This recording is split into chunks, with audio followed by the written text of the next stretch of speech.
Welcome to class this evening as we start our week of class after spring break. I trust that all of you had a chance to gear down a little bit. I know you have lives, you have ministries, you have work, you have responsibilities far beyond your association with Wesley Biblical Seminary. But I trust you had either a chance to catch up with some of your schoolwork reading, or you had a chance to gear down and concentrate just on your life and your ministry during this last week. So as we begin tonight, let's start with a word of prayer.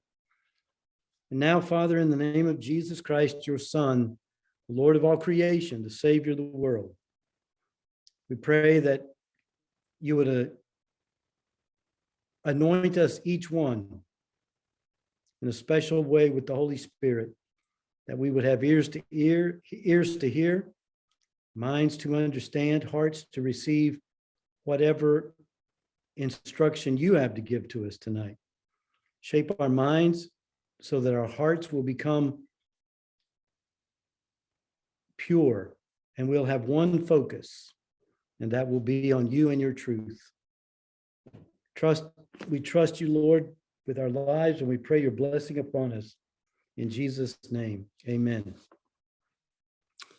All right, as we begin tonight, I'm wondering, does anybody have any questions or observations or something about your reading that caught your attention that you would like to give a special observation to, or bring up tonight for discussion, or to raise a query about?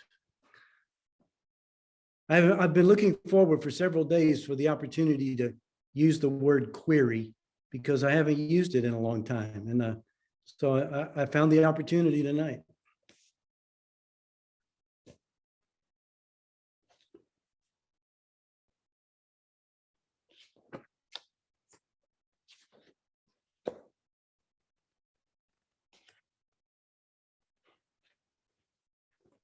Okay.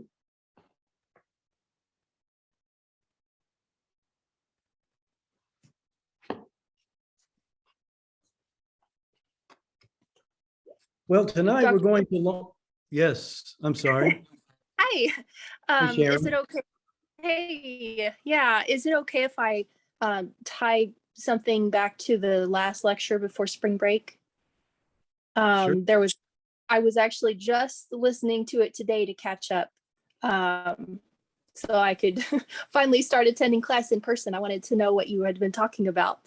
And the comment at the very beginning of the lecture about the Garden of Eden being a refuge from the world, and the tree of life being something sacramental to connect with God and receive life on a repeated basis.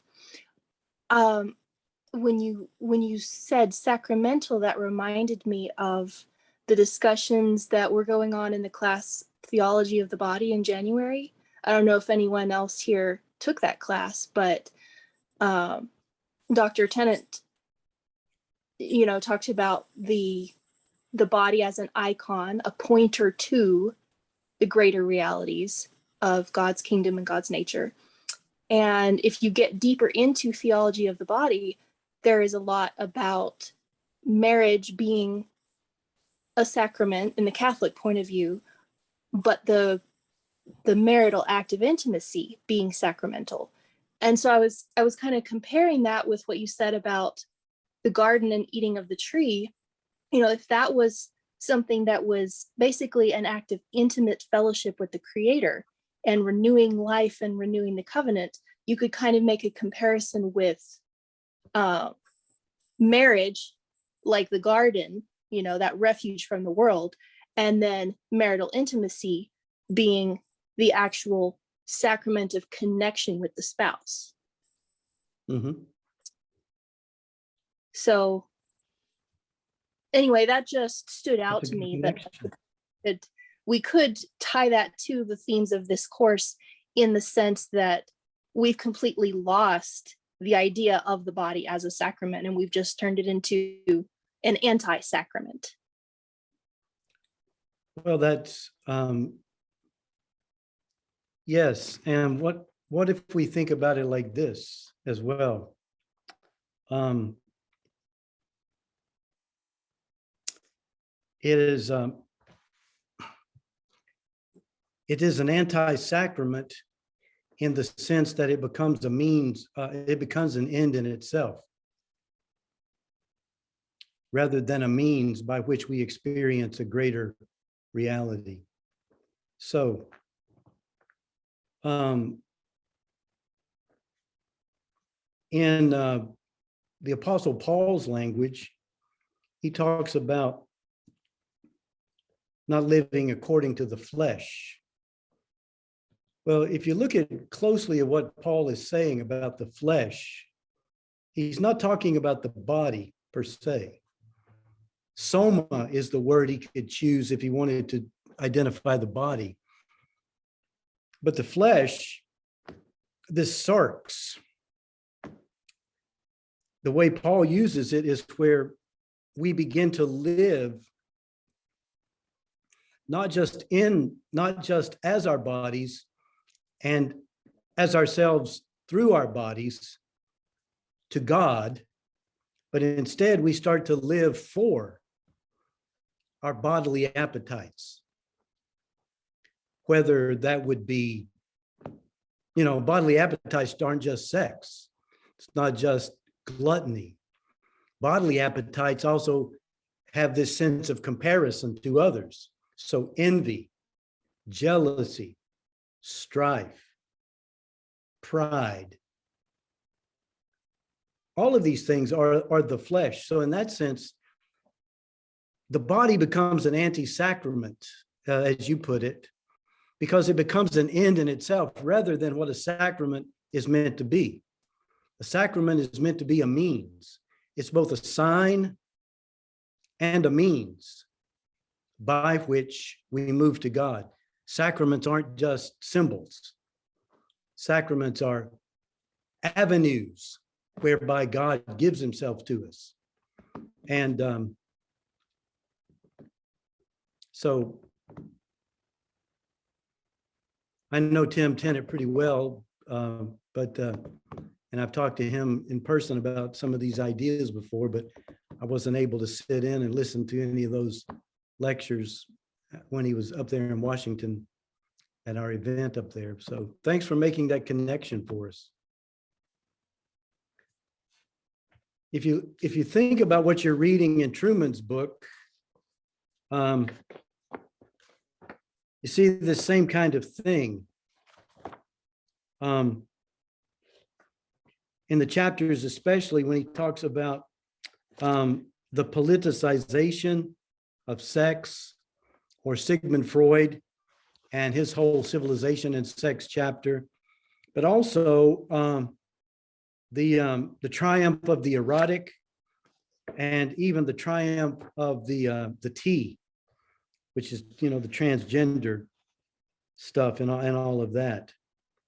In each one of those instances, there's something that you could connect to this idea of it's not just an abuse of the body, but it is a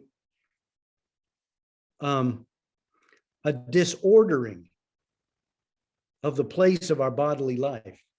We are not souls that happen to live in bodies.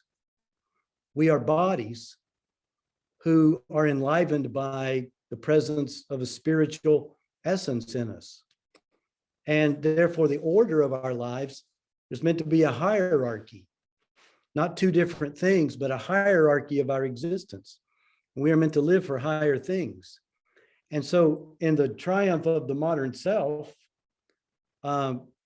Truman is showing us how we have disordered that hierarchy. And so now one's physical or sexual identity, and you can translate that also into the psychological categories that are involved in subjective definition of ourselves according to sexuality and sexual appetites and all of that. There's a disordering that has taken place And the order, we're disordered. And our culture suffers from a profound sense of disordering. And the church, when it gives itself over to these other agendas, it has cut out from under itself a foundation upon which we could say to people, no, there is a way your life is to be rightly ordered. And if we succumb to things like the statement, love is love, and that any expression of love is equal to any other expression of love, when we do that, we undercut our ability to talk about the orderedness of our lives, because our lives are meant to be ordered first and foremost as we are created, male and female, and then we're to be ordered to one another, but not just to one another. We're to be ordered to one another for the possibility of the creation of a third, a child or children. But even there, we're also to be ordered through our relationship together, even sexually. Ultimately, everything is to be ordered to God, under God's purposes. And so there should be this sense of assent in our lives. In every relationship and everything that we are part of, there should be a sense of assent, pulling us upward and higher. And instead, with the disorderedness of the way people think about their existence, there is as well, no longer is there not an assent, but there's an endeavor to define the status quo of somebody's existence as the best possible life they could have. So when the church buys into other agendas, and we think we can keep the gospel message without realizing, as I've said before in this class, Christianity is a totalizing worldview. You think when you reduce the gospel down to Jesus died on the cross and you can go to heaven if you believe in him, when you think that's what the gospel is, rather than the gospel presents us with this totalizing view of reality.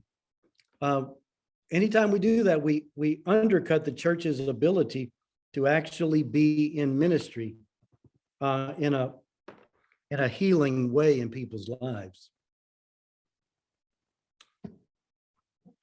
Well, I guess I better tap on the brakes there. I always just have to slam on the brakes to stop talking. All right, anybody have anything from the book before we press on? All right. Well, tonight I want to pick up with the presentation on critical theory, generally speaking, that we did a couple of weeks ago. And I want to, as you can see, if you found the PowerPoint under the lessons, I want to take it and now apply it to 4 different categories of critical theory. Because there are at least 4 broadly defined areas in which critical theory is at work in our culture today. It's not just about critical race theory. That's the one that's most well known. Okay, so if you have a question or something you want to raise during the presentation, you're going to have to speak out loud because I don't have the screen on here in the classroom. I'm just using my laptop, and I'm minimizing everything down to one frame. So just speak up. Let me know that you have something you want to say. Okay, so critical theory, then in its manifestations as critical legal, critical race, critical feminist, and critical queer theory. So, by way of review, let me remind you that this large construct, by the way, I am recording, am I not? Okay. this large construct that we can call critical theory. It's a development over the course of about 1 3/4 centuries, or at least getting close to that now, at least 1.5 centuries. And I'm not going to go back and walk through all of those different names, the different schools, the different influences. But I want to bring up two things just by way of review for you, that the worldview upon which all of the critical theories are based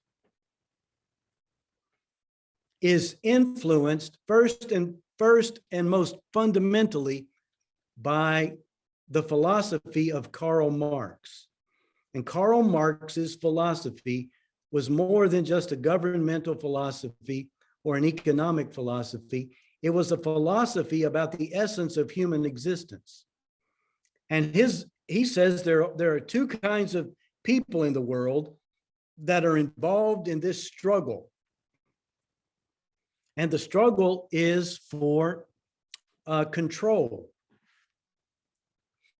And the people, no matter who they are, he talked about the bourgeoisie, who were the capitalists, the owners of industry and of commerce, people who owned the businesses and the factories. There are the people who owned the means of production and commerce. They were the bourgeoisie. And then there was the proletariat. That's everybody else, except for this group that was a group of much smaller group of people. And they dominate the lives of the proletariat economically. And so Marx gives to people's way of thinking a binary view of reality. There's two kinds of people in the world involved in one ultimate relationship, and that is a power relationship. So you have oppressors and controllers, and the oppressed and the controlled. You have the victimizers and the victims.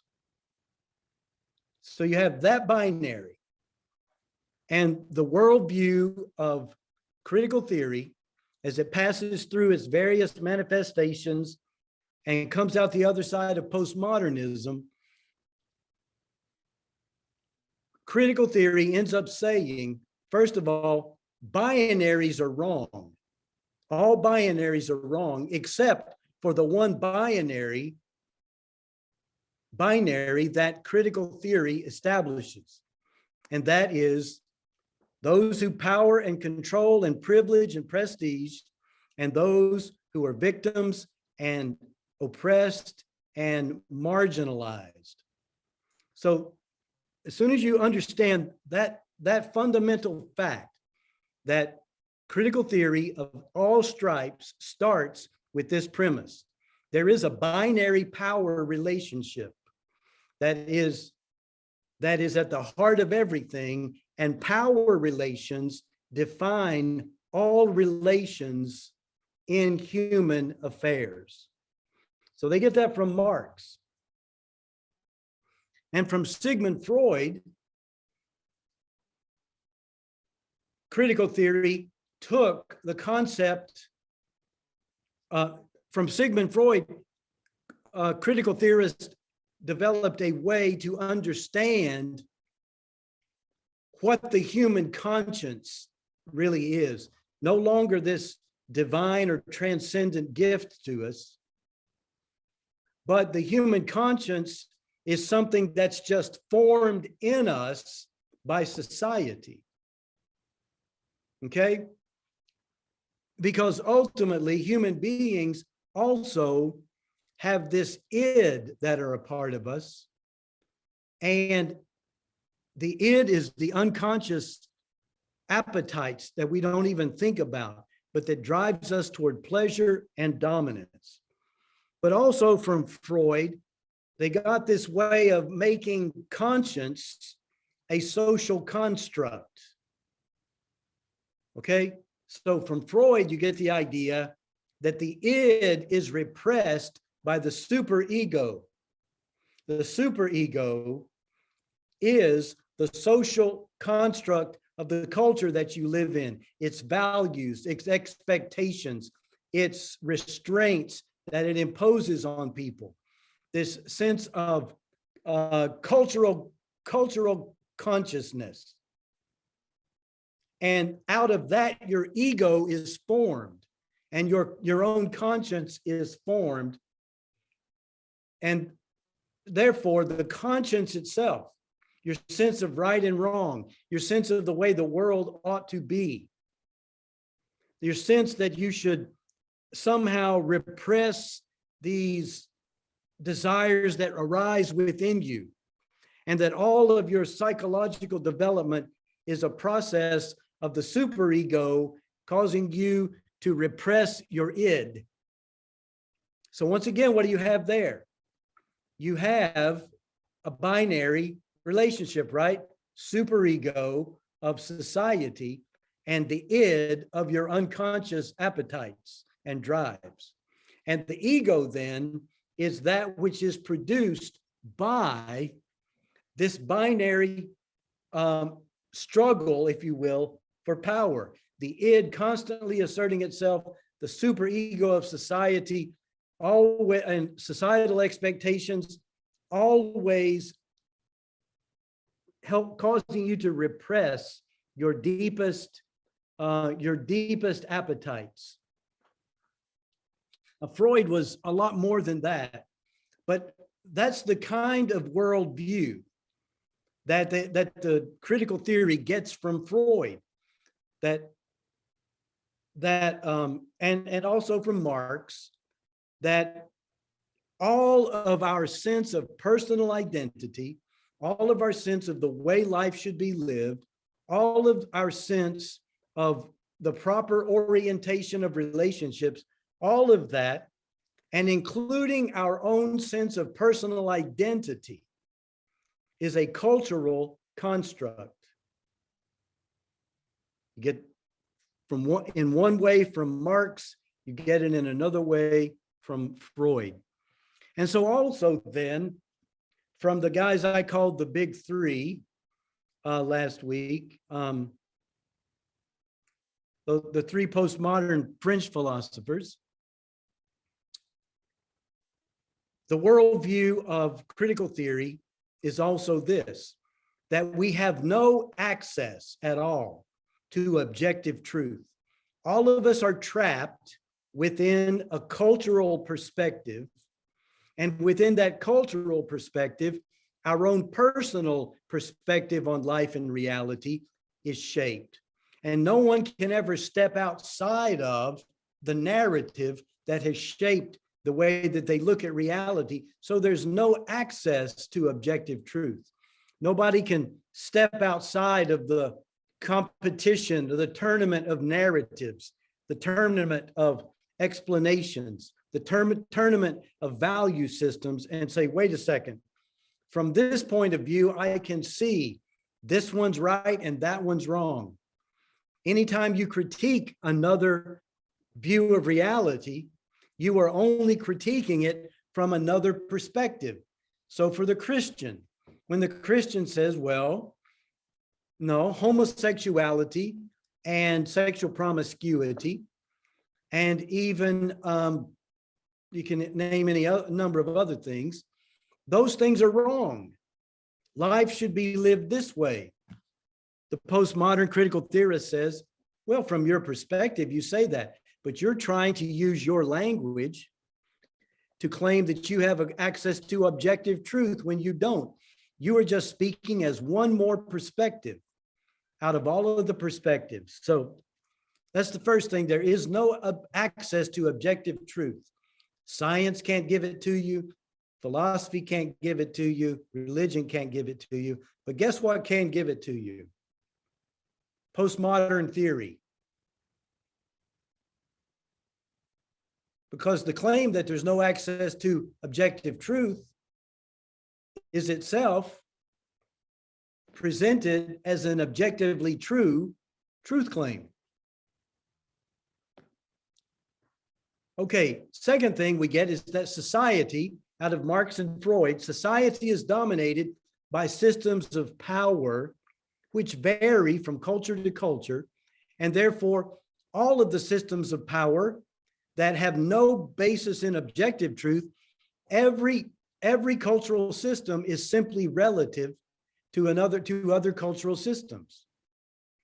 And all of them are built upon relationships of power domination. The third thing is that every binary category of thought, male, female, child, adult, right, wrong, good, bad, personal, communal, all these categories of thought are socially constructed distinctions. And therefore, since they're socially constructed distinctions, they really are not rooted in objective truth. Now, postmodern theorists might say, well, obviously, you can look at a male body and a female body, and you can say, well, they're different. But anything that you say about those beyond just the obvious fact of their physical difference, anything you say about what it means to be male or female, anything you say is going to be socially constructed beyond just the barest bones of empirical observation. So all binary categories of thought are socially constructed. So good and evil are just socially constructed concepts, right and wrong. Everything's socially constructed. Everything's socially constructed, and because society is dominated by systems of power and there's no access to objective truth, then fourth, all of our language systems, whether it's written or spoken, every linguistic culture in the world and every language that is spoken is really all about power. And language is always used to dominate and control other people. Language is about power, and therefore any claim that's made linguistically in a language is to be held suspect. So if you see something happening and you say, well, that's wrong, or you say, you know, I think it would be better if we tried to live our lives this way, according to critical theory, all of that is a language game, and you can't escape it. You just need to own it. And so for the critical theorists, the irony is this, and it's an intentional irony. They use language for power because they say that's the only way language can function. Language cannot help us access objective truth. Every relationship is ultimately about domination and power. Therefore, in critical theory, using language is always about trying to assert the control of your theoretical narrative over others. That's all critical theories operate that way. Consciously, they won't tell you that, and not everybody who buys into every aspect of various critical theories believes that all language is about power, but at the base of all critical theory is the conviction that language cannot be about anything but power, and therefore language should be held suspect. And when you use language, you need to realize that you're using it to assert your power or your control or your will. So therefore, when it comes to critiquing a culture, however, because the critical theorists of various stripes, including the postmodern critical theorists, what they want to do is look at the structures of society as they exist right now, or when they were arguing, and they look at the structures of society and they say, wait a second, within this society, we see that people are divided up into categories. There's the rich and the poor. There's the people who deserve good things and the people who deserve bad things. Well, who decides that? There are male and female, and maleness has certain aspects to it, and femaleness has certain aspects to it. But who gets to decide what those really are and what the value of them is? There are marginalized groups, and there are groups that have privileges within a society. There are heterosexual married persons, and then there are homosexual promiscuous persons. This is the way the French postmodernists thought. And so the claim that heterosexual monogamy is of greater value than homosexual promiscuity, that is a power game. It's a game to marginalize, because the binary between heterosexuality and homosexuality is not a strict binary anyway. And they buy into this idea that, everybody's a little bit gay or something like that. So what the critical theorists do is when they look at a text or they listen to a speech or they assess a truth claim, they go about deconstructing it. And deconstruction means that you look at the way the language itself works within this document. It could be a book of the Bible. Because since there's no access to objective truth in a text or a speech or a truth claim, the only things that the words of that text or that speech or that truth claim, the only thing that they point to are the other words within the text or the truth claim or the speech. And so what they do is they set about this process of deconstructing, that is taking apart the text in order to analyze it on the basis of discovering what the power relationships are that are being assumed and utilized within that text or that speech.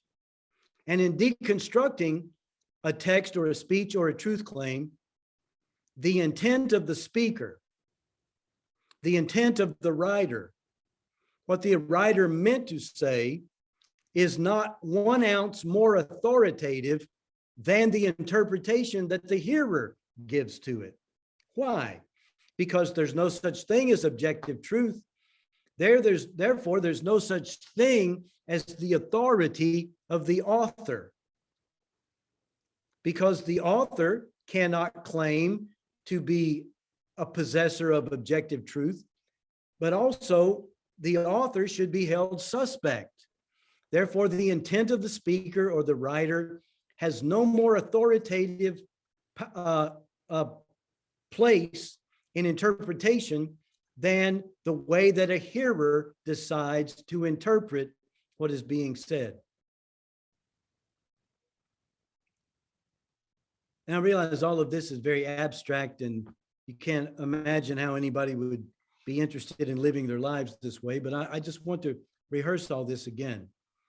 Sixth thing is that in critical theory, and as it emerges out of postmodernism, the idea of the autonomous individual, that every human person is responsible for him or herself, and every human person, not in equal degrees, because not everybody has equal talents, but every human person is responsible for him or herself and can make choices for him or herself to improve their lives and make the most out of their lives.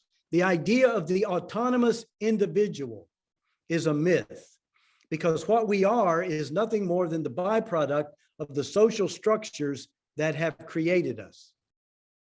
And therefore, your idea of autonomy, it has no truth to it. You think you are free to make choices when indeed you are limited in ways that you cannot even begin to comprehend, because you have been shaped so unconsciously by the culture that has shaped your identity. And then the seventh aspect of the worldview is that there is no such thing as a universal human nature. That's a myth. That human beings are not essentially all the same. That what really defines us is the identities in which we might be grouped. But the idea that all human beings share an essential human nature, critical theory and the postmoderns say that's just a myth.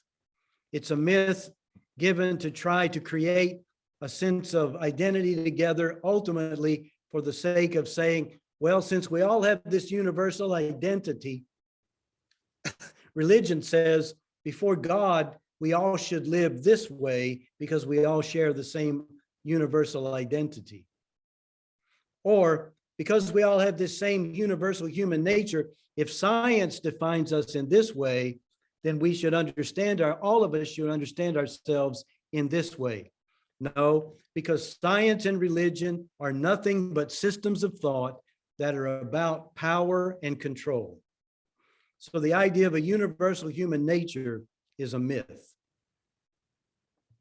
I know we went through this last 2 weeks ago, but I do want to just rehearse it. So let me just go through a few more things. Since language is only about power and truth is unattainable, therefore suspect, in critical theory, the current conditions of Western societies can only be about power relations. And I emphasize Western societies because critical theory has almost nothing to say about conditions of life in Eastern societies, at least the ones that I have come in contact with. So the current conditions of Western societies can only be about power relations, nothing else. There can't be any thought that perhaps people would want to cooperate to create as equal a society as possible. That is a ludicrous fantasy for the critical theorists. All of Western society can only be about power relations in every aspect of our society. Because language is only about power and truth is unattainable, communication and reasoning together are not the goal of speech. It's not the goal of using language for the critical theorist, any more than equal justice is the goal of critical theory. Communication is about the exertion of power. And so critical theory in its various manifestations is always endeavoring to use language. And it doesn't matter whether or not the claims that various critical theories make have any ultimate rootage in an objective truth. Because how could you ever know what the objective truth is? Therefore, utilize language to obtain power and to upend the oppressive binaries that now exist in society. That's why, since language is about power, any use of language that furthers the end of flipping the binaries is justified.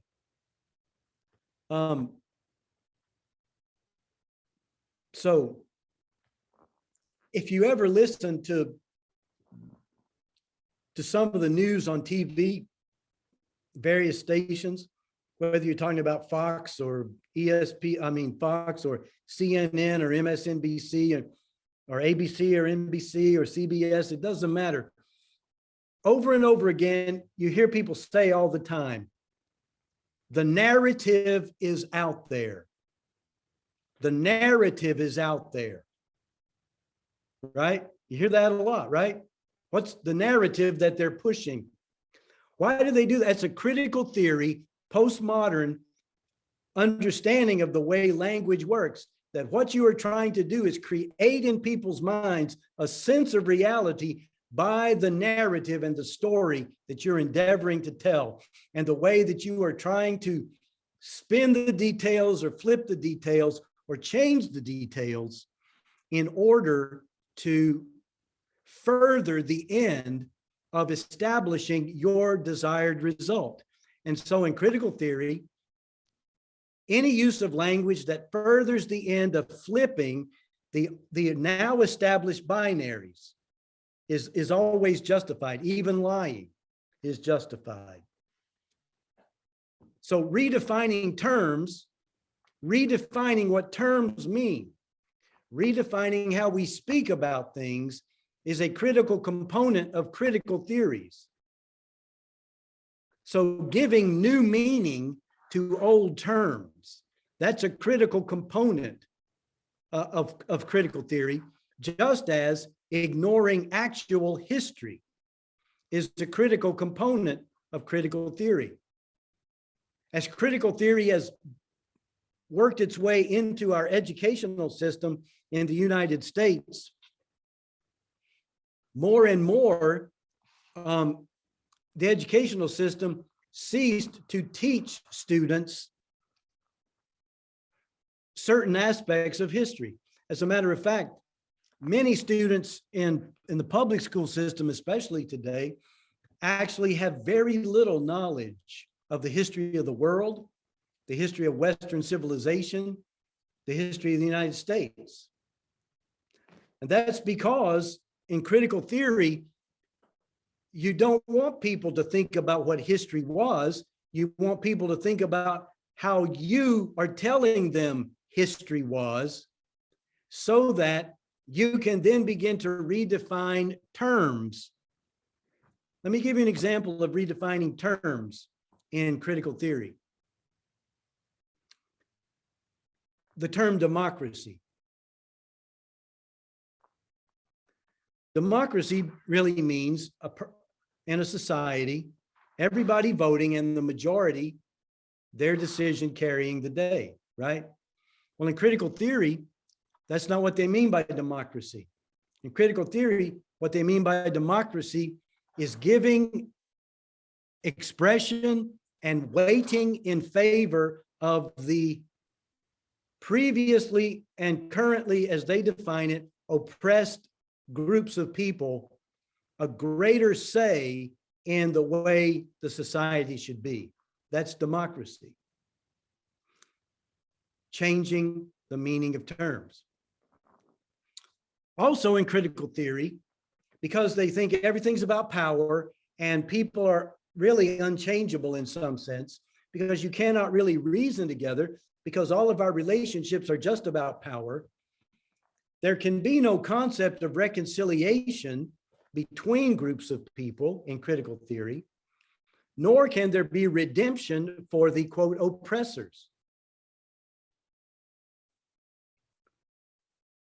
Now, also, since there's no universal human nature or universal human existence, your identity is determined not by being human, but your identity is specifically determined by shared characteristics with people who are identified as being in the same group of people together. And so in critical theory, every person of dark skin color who's from African descent, all of them are equally identified only as, each of them is only identified as a member of that group. In the same way, a white person who is a part of the majority group in this culture, your individual character has nothing to do with who you are. You are only a part of the oppressor group. The same thing is true about people and their sexuality. If you are Black or white or Hispanic or Asian, and you happen to be homosexual, in critical theory, according to which one of the critical theories that you're going to buy into, but especially according to critical queer theory, the thing that's most essential about you is your sexual appetite. So identity is no longer determined by any sense of a universal humanity, but it's determined by shared characteristics that you have in common with other people, and those groups become identity groups. So the individual, since the autonomous individual is a myth, the only identity that you can really have is identity as someone within a group. Now, since there's no universal human nature, the oppressed, you know, so I put that in scare quotes, those who are oppressed are abstracted away from an actual humanity. Okay?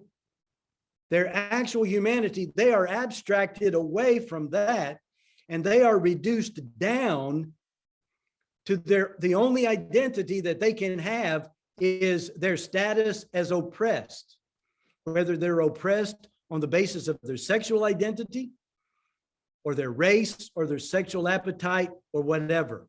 Sexual identity, I mean male or female. So every person is reduced down to the status of the oppressed are reduced down, and you can be nothing more than a victim of the oppressors because you are a part of this identified group. That's the way critical theory thinks about human beings. Critical theories play, I said this last 2 weeks ago, they play on our human instinct because we're made in the image of God and that we get from a biblical emphasis. They play on our human instincts of sympathy and our capacity to look at the way people have been treated across the centuries in various times and places. And they play on those in order to produce guilt and shame so that people will be unwilling and incapable of saying, wait a minute, I'm not sure that what you are describing is adequate to account for all of human existence. And then the response is, well, you don't care about the oppressed then.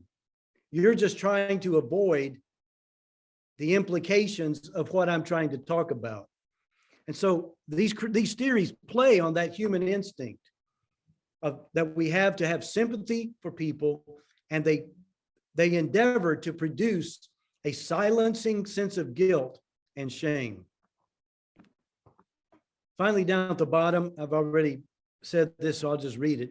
Since there is no autonomous individual, the collective group identity, especially of the oppressed groups, but also of the so-called oppressor group, the collective group identity is all that matters, and specific humans only matter as expressions of the group, and they have only an instrumental value.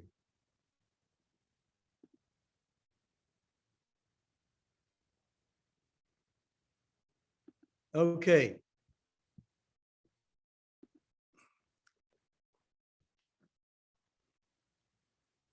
Okay, so we went through this again last time, and I realize I'm still rehearsing. But if there is no such thing as objective truth, that is, no matter how hard it might be to come to some sense of non-pure subjective perspective outlook, some sense of objective truth.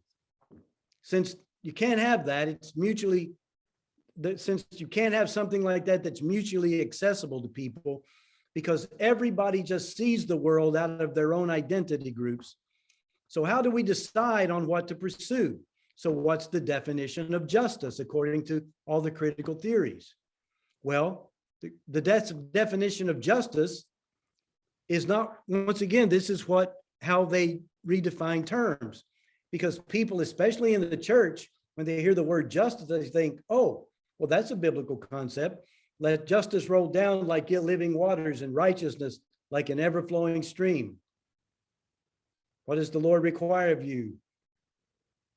To do justice, to love mercy, and walk humbly with your God. But justice means, in critical theory, upturning the current arrangement in society by any means necessary, flipping the binaries so that those who have had what people call privilege and position and influence, they become the oppressed. They become the ones who were dominated by those who are now the being dominated. So that's justice, upturning the current arrangement of relations in society by any means necessary. So what measure, how does one recognize when justice has occurred? When the previously oppressed groups are in the position of dominance, whether that's politically or culturally, and the previous oppressors are oppressed. You know, you don't have to have political power to actually see this happen. You see this happening right now, especially on our college campuses, where the small minority of transgendered people who identify as transgendered, they have so shut down discussion that people who do not agree with transgenderism, or even those who believe in freedom of speech and sharing different ideas on our college campuses, you see that the binary has been flipped and people will not speak up. People will not speak out. Why? Because they will be othered. That means they will be treated like they're a pariah or a moral reprobate or an evil person who just desires to do harm to transgendered people. So you don't have to have all control of the political powers to see this happen. It can happen culturally, and it's happening on college campuses all the time. Third thing, it doesn't matter whether or not is objectively true that societies are dominated by systems of power and that all moral reasoning is relative. I put that in the form of a question because it really doesn't matter if it's objectively true. Remember, true critical theory says there's no such thing as objective truth. There's simply the way that we desire society to be, and we applies to everyone. It applies to the dominant group and it applies to the marginalized group. So it really doesn't matter whether or not any of these claims are objectively true, because what you're trying to do is create a structure in society that flips the binaries. Now, if all binaries are false options because they are socially constructed,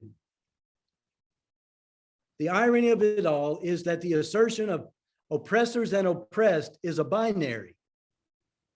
So why is that not a socially constructed thing? Well, it doesn't matter if it's socially constructed or not, because critical theory is not about saying that you could ever get beyond a socially constructed system.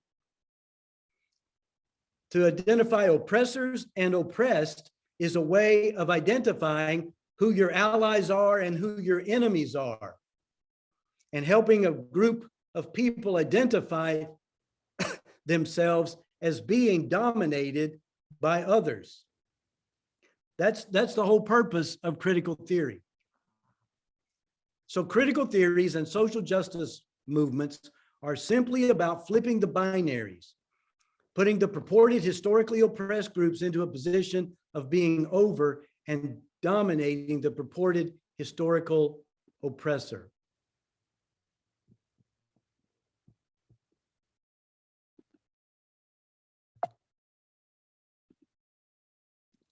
So in the social justice movement, I defined it last week as a movement that is postmodern in its outlook on truth and society. And I think you know what postmodern means now. There's no aspect of truth. Everything we say about reality is ultimately an expression of some sort of power play. There's a binary of the oppressed and the oppressors.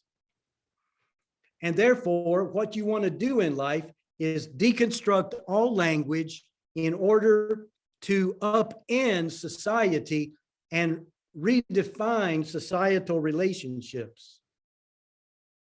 Not on the basis of any new insight into the way things should be, but simply to bring about the way that you want things to be. That's postmodernism. So the four things we're going to look at tonight are critical legal theory, which is the foundation of all these other critical theories. Critical legal theory was the first articulated, built out of Foucault's observations. And out of critical legal theory, then critical race theory was developed. And then critical queer theory and critical feminist theory are further expressions.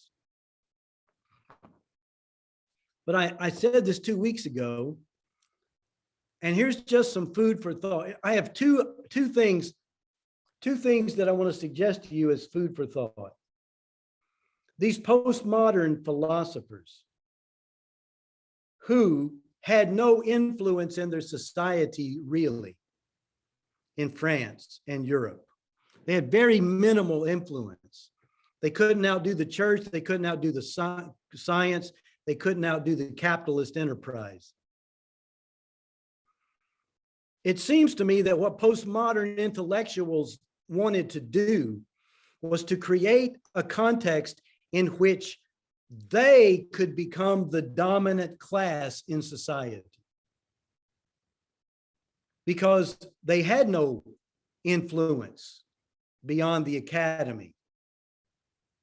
So that's the one thing.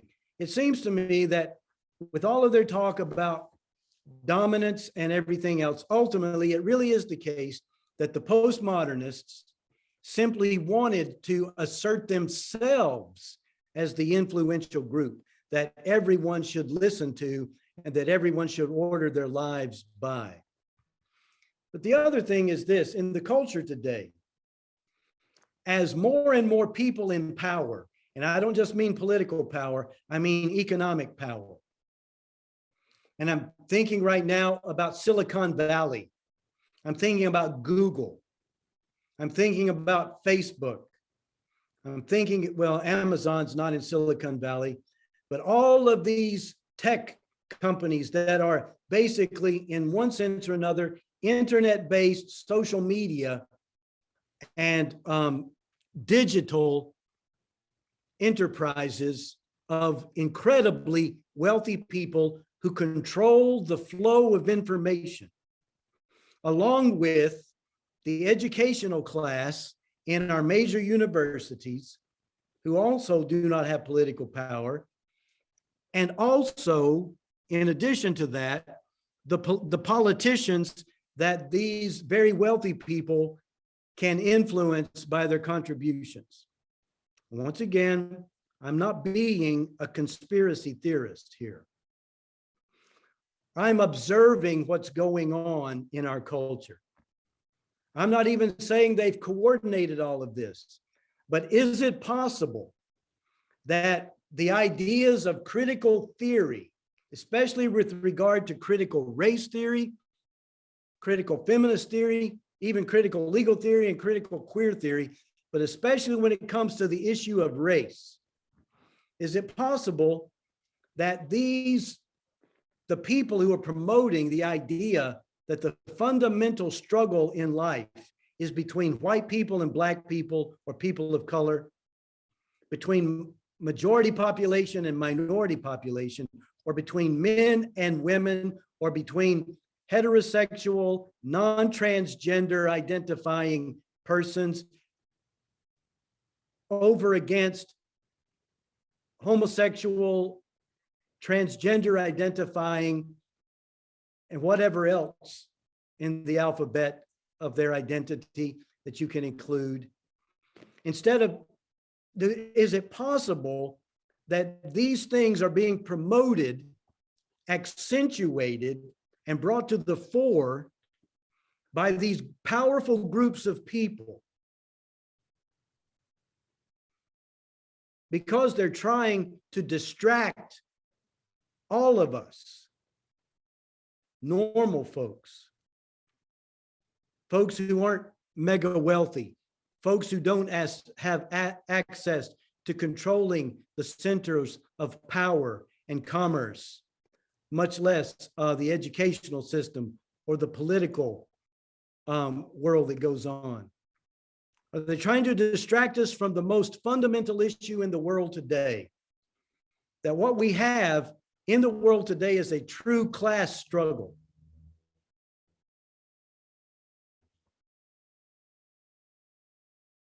It's what I'm doing is I'm applying Marxist analysis of critical theory to the world as a whole. Is it possible that there truly is a class struggle? The elites, by elites, I don't mean the more talented, I mean those who have risen to positions of influence, dominance, power, and control, that there's them and then there's everyone else.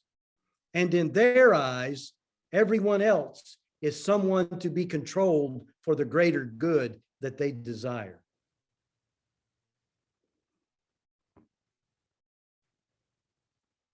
I don't expect anybody to necessarily buy into my food for thought, but I will tell you this, it is worth contemplating that idea. Worth contemplating that idea that today, what we have in the world is truly a class struggle. Let me give you one final example, and we're going to take a break, and I'll allow you to breathe a sigh of relief and escape the fever swamps of what you might think are my conspiratorial musings. But do you know that during 2020 and early 2021, do you know the groups of people who did not suffer economically at all? It was the internet class of people, the digital class of people, the social media class of people, the economic banking systems, and the political class. They did not suffer at all. Do you know who suffered? Small businesses, small private school institutions.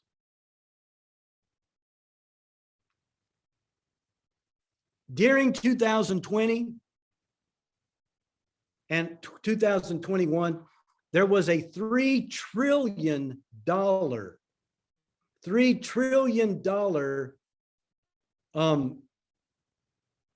transfer of wealth away from small businesses into the hands of the already mega rich and powerful. That happened in 2020. I'm not suggesting that it was all by design, but we cannot get away from the reality that today we live in a world in which there is truly two different kinds of people. There is the obscenely, unimaginably powerful, wealthy class who has the political class working in harmony with them, and the educational class working in harmony with them. And this truly wealthy class controls the banking systems of the world, and they control all of the social media and digital technologies in the world. So is it possible that the assertion and the promotion of critical legal, race, queer, and feminist theory is now being promoted by politicians, by educators who are useful tools to distract us from what is the most fundamental issue in the world? And that is this class struggle between the elites and everyone else. Now, you might be saying to yourself, back away from the ledge, Dr. Blakemore. Or you might be saying to yourself, stop taking drugs, Dr. Blakemore. But these are the things that are worth contemplating as we look at the world and all of these things that are going on. And that's a larger 35,000 foot view of things. And when we come back, I'll open it up and allow you to engage in some questions that you might have, or some observations, some comments, and you might even have a few retorts or rebuttals that you want to offer. I won't take that personally because I'm not trying to control your life. You're a smart person. Let's go ahead and take a break until, well, let's take about a 15-minute break and then come back, and we'll be back in class for about another 65 minutes once we come back. So let's go ahead and take a break. Well, as we begin this second part of the class period together, before we press on, you all have any contribution, any reflection, any question, any observation, any concerns? I realize this was a lot of review. I tried to add a few extra things, but getting the understanding what critical theory is really about, generically speaking, is crucial for dealing with any of its manifestations or expressions. Anyone? Yes, Kurt.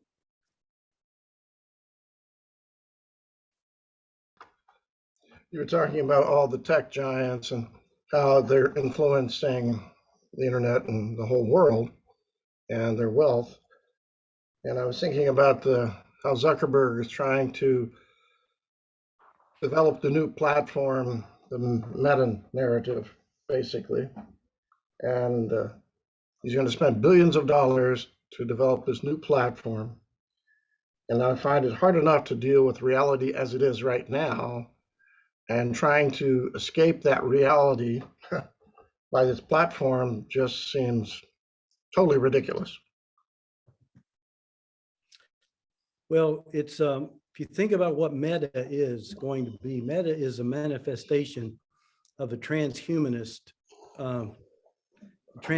school of thought, that we can create whatever world we want to live in, and it doesn't have to be the physical world that we abide in. We can create our own reality if it makes life more pleasant for us. My concern, to be honest with you, my concern is the level of influence and control that a small number of people have over the entire world. Right. We've never faced anything like this in the history of humanity. And people don't like to think about it. No. And once again, you know, I'm not somebody in the deep recesses of the internet. I'm just observing there are a handful of people who have massive control over everything. Yes. And I bring it up to people nowadays because I don't care if they call me a conspiracy theorist. Somebody called me a conspiracy theorist the other day, and I said, well, okay, but you say that like that's a bad thing. I mean, what's your point? Conspiracy is just a theory that you may not have all the evidence yet. Anyone else?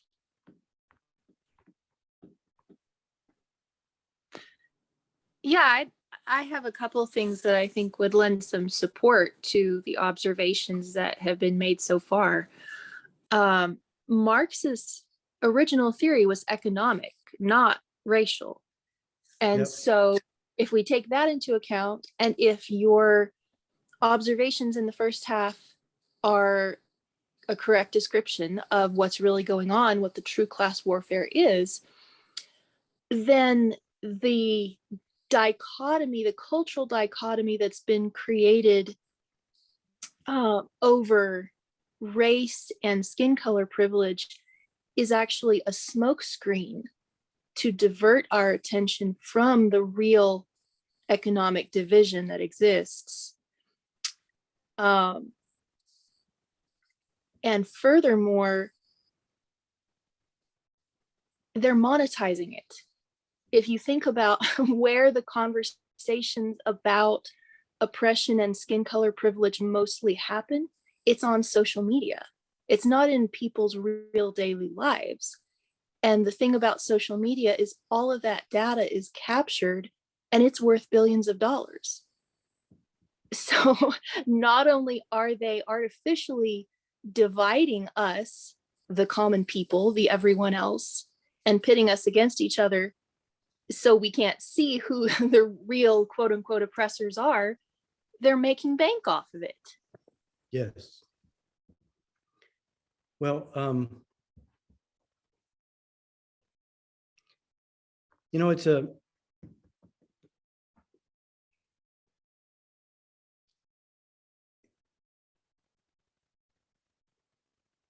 there was a guy who made an observation back in, gosh, a couple hundred years ago about people in Europe and America. He said this. So they divided it up politically. He said the working class at that time were Democrats. That's just true. Working class people were Democrats. The managerial class and the mercantile class tended to be Republicans. He said, but the mega wealthy are communists. Because when you think about what communism and or socialism creates, it creates a structure in which if you are going to have, quote, equality or equity down below, someone has to enforce that. Someone has to make sure it happens because it's not going to happen any other way. And so what you end up with an equality of scarcity and an equality of mediocrity of income in socialism and communism. But you always have this group at the top who are in control of the flow of money and the disbursement of money to others, and they become very, very wealthy. Now, so communists become wealthy, and then mega wealthy people become communists in the sense that they want to control the wealth that they have and the power that they have. And how do they do that? By making sure the people, the rest of the people, have distractions and maybe have tensions between them. And so you don't have to go into the dark web, into some strange corner to just start observing what's happening.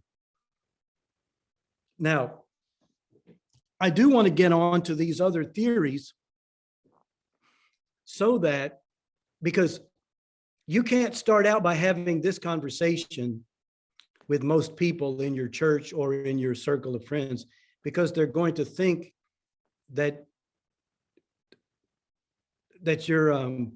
you've escaped from the mental asylum. okay, that you're now just paranoid or whatever. But like one guy said, well, just because I'm paranoid doesn't mean they're not out to get me. But two things can be true at the same time. But where we have to be able to think critically, no pun intended, is about these various ways that critical theory is promoted and how it seeps its way into the church. So let me get started with those. And once again, if you have some observation or question or comment, don't fail to speak up. Well, is it okay if I ask a follow-up question Yes, before that's we fine. proceed? Sure.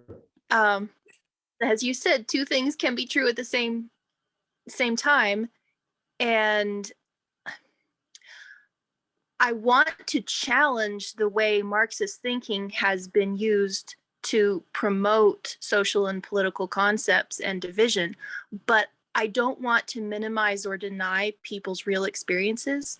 And so I find the conversations about things like skin color privilege very tricky, because I don't want to tell someone,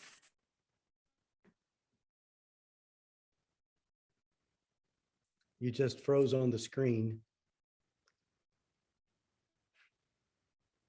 You don't want to tell someone what? sorry, I lost my connection. I don't want to tell someone, well, you have not experienced, being discriminated against or whatever, just because in the big picture, I can see how the conversations are being, shaped to lead people's thinking in a certain way. Well, I'm probably going to get to address that, but this is my point and the way that I deal with that particular thing. There is no doubt that prejudice, bigotry that has produced discrimination against people exists. But the issue of things like critical race theory, since that's the trickiest one, the claim is that it's entirely systemic and that everything about the culture and everything about every person who is white, and that's just, I'm not saying this is what it says. Everything about us is racist to the core. Okay. That is more than an observation about a person's experience of being oppressed or discriminated against.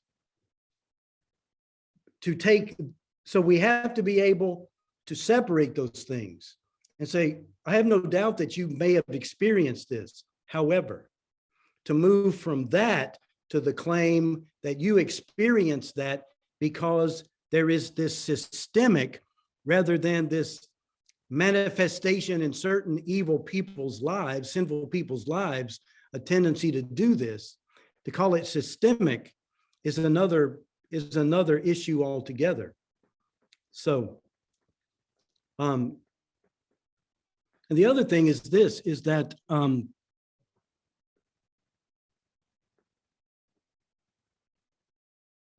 you do have oppression and discrimination and bigotry and prejudice that has existed and has hurt a lot of people. And there have been occasions when entire small sections of society have, and white people have done it in many instances, have hurt, whether we're talking about Native Americans, Asians, Hispanics, or Black Americans, African Americans. However, by the same token, you can see bigotry, oppression, and even prejudice and discrimination having negative effects on people from other groups of people. So you can have these huge, for instance, during the LA riots over Rodney King, this is back years ago, decades ago now. The people whose stores were burned to the ground during the riots weren't white people, they were Koreans. Okay, so the rioters, they were angry at white people, but they were acting violently, aggressively, and destructively against people of Asian descent. Why? I mean, when you get into talking about these things, we have to talk about them clearly. We have to talk about them clear-headedly, dispassionately. But when you start talking about them, things get pretty complicated in terms of human relationships, especially human relationships across what we call racial lines. So in the United States of America, there was a time when people of English descent discriminated against, oppressed people of Irish descent or people of Italian descent because of their ethnic heritage. By the same token, you can go to India today, and people who have the exact same skin color are discriminated against because they fall into a different caste. Or you go to Africa and you find tribal groups still today that will discriminate against other people who have the same skin color as they do. You can see this in Kenya, you can see it in Uganda, you can see it throughout Africa. So on the basis of tribal identification, you can have the same sort of quote unquote systemic, at least cultural, prejudice, oppression, discrimination that's happening. And so at some point you have to step back and say, is this a human problem? Is this really a human problem? Rather than a problem that's identified with one group of people who happen to be of European descent and are melanin challenged in their pigmentation. So once again, these are the kinds of things that require long and deep reflection. And we can't be afraid to talk about it. And somebody's got to talk about it. And most people don't want to talk about it. So I end up talking about it. So talked about the 4 different aspects. I just want to walk through this really quickly. Critical legal theory is a theory about law and culture that was first established in about the mid-1980s. And it is what produced the school of thought in which laws need to evolve. Or you might have heard this concept that the Constitution as a document is a living thing, and therefore it needs to be interpreted differently than the actual text and letter of the law. So critical legal theory has 6 basic components to it. It says, first of all, legal materials. Those are statutes and case law, or even the Constitution. They do not completely determine the outcome of legal disputes. In other words, in critical legal theory, there's an open-endedness to all law. No matter what the law says, something else needs to be brought in to determine how to resolve a legal dispute or issue. Second thing is more controversial. Critical legal theory says all law, every law that's passed, every endeavor to make regulations or whatever, all law is politics. That means that all legal decisions from everything from the speed limit to how you're going to classify drug possession by inner city people as a felony. Doesn't matter what it is. All law is politics, and that legal decisions are a form of political decision. So when a judge rules, he's making a political statement or a cultural statement. And when legislatures pass laws, they're not just creating a law, they're making a political statement about the culture. Third is that law tends to serve the interest of the wealthy and the powerful by protecting them against the demands of the poor and the marginalized. And they include women, ethnic minorities, the working class, indigenous peoples, the disabled, homosexuals, etc. They can't obtain greater justice. Now, let me say this. There's a truth in this statement that law tends to serve the wealthy and the powerful. However, they've identified the wrong groups. Do you know who influences law more than anybody? The tech companies and the pharmaceutical companies. They do it by lobbying. They do it by contribution to lawmakers, whether it's on the state level or on the federal level. So yes, the wealthy and the powerful. But as soon as you say the wealthy and the powerful, and you list women, ethnic minorities, the working class, because the working class has to include white men, because white men make up the majority of the working class, okay? Indigenous peoples, the disabled, homosexuals. So critical legal theory is onto something, but we have to be careful about who we think the marginalized are and the wealth and the powerful are. It doesn't just fall into nice racial or sexual orientation categories.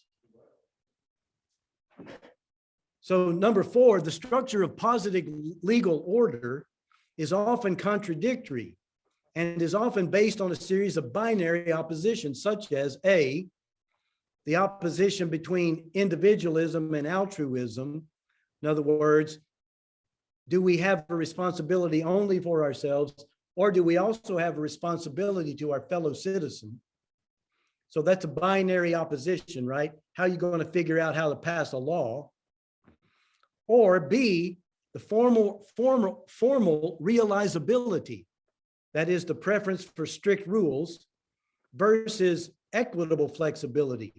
That is preference for broad standards. So you create one rule that applies to everybody, or do you have some sort of equitable preference for a broad standard? Let me give you a very trivial example, a speeding ticket. If you are a working mother working 2 jobs and getting paid minimum wage, and you are going down the interstate and you're driving 15 miles an hour over the speed limit and you get stopped, you're going to be ticketed and given the cost of a ticket, which, you know, is going to be, let's say it's $200. And for that person, that's going to be a lot of money. However, a billionaire could be driving his Lamborghini up that same interstate, driving the same speed, and be stopped by the same officer and given the same ticket, and he'll pay $200. Okay, the strict rule has been enforced, but is there really any equity, or excuse me, any real equality of punishment in that speeding ticket? Well, obviously it's not. For the billionaire to be ticketed $200 is like me being ticketed a quarter or maybe a nickel. So critical legal theory does observe some proper things. Number 5, they question law's central assumptions, and one of which is the notion of the autonomous individual. And this is where critical legal theory gets a little dicier, because critical legal theory says there really aren't any such thing as autonomous individuals. Individuals are tied to their communities, to their socioeconomic class, to their gender, to their race, and other conditions of life in such a way that they cease to be autonomous actors. Circumstances determine and therefore limit the choices presented to them, and therefore people are not really free. They're determined in large part by social and political structures that surround them. Well, once again, this can be true, but also it can be true that nonetheless, people have a moral conscience and that they do have an autonomous responsibility for their lives. So for instance, in rural Appalachia, where my brother John and I grew up, we don't have a whole lot of crack addicts, but there are a lot of meth addicts. And the poor white people in Appalachia are no better off than poor Black people in the inner city America. So if a poor white person in Appalachia, because he had been raised in a poor culture, raised in a poor family that's always been on welfare or some other such thing, if that person has been shaped in that context, if that person goes to someone's house and robs them at gunpoint in order to get money to be able to buy meth, do we say, wait a second, that person was not acting freely? We can't hold that person accountable for their actions. So, but critical legal theory would say, we got to bring all of that into the discussion. And it's one thing to deal with the sentencing aspect. How are you going to sentence this person for breaking this law and committing this crime?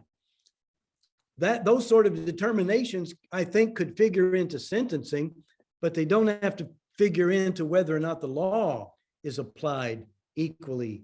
And when it comes to things like felonies. Now, sixth principle of critical legal theory is that it is impossible to establish any system of law and order that would meet the realist, that is the way life is in the real world, conditions of dominance and privilege and control, as well as the fact of disparate impact of the law. And its enforcement is more, and if we try to enforce the law, it's simply more evidence that the system itself is oppressive and discriminatory. So the idea of disparate impact comes in critical legal theory, which says, wait a second, minority groups end up being imprisoned more than white people. Okay, well, what is the explanation for that? How many factors factor into all of that?